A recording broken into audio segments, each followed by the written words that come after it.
سلام گرم و صمیمی ما به خدمت مردم عزیز ایران.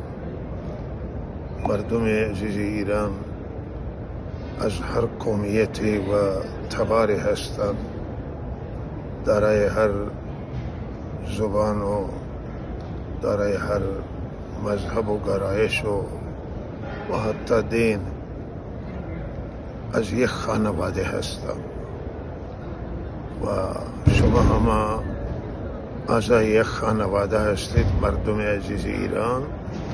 و الان شرایط کشور من شرایط جنگی هست و بحرانی و بسیاری شهرها هستند که مورد تجاوزند و جنگ تویشون جریان داره و عزیزان ایرانی ما که احساس امن نمی کنند در شهرهایشون و از اونجا آواره می شوند و از شهر خارج می شوند.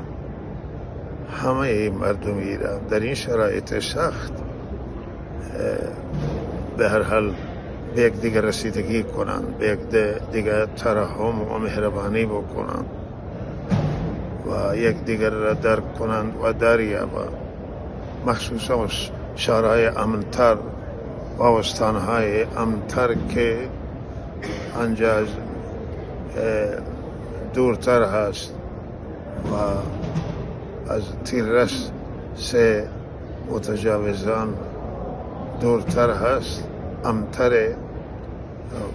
مردم عزیز ایران که آنجا مراجعه می کنند، می آیند، در هر رویشون باز کنید، در خانه تون و اینها محبت کنید، این را به آغوش بگیرید، کمک کنید اینها را و اینها با امن و با آسایش باشند و این چیزی است که هم خدا پسندانه و هم انسان دوستانه است.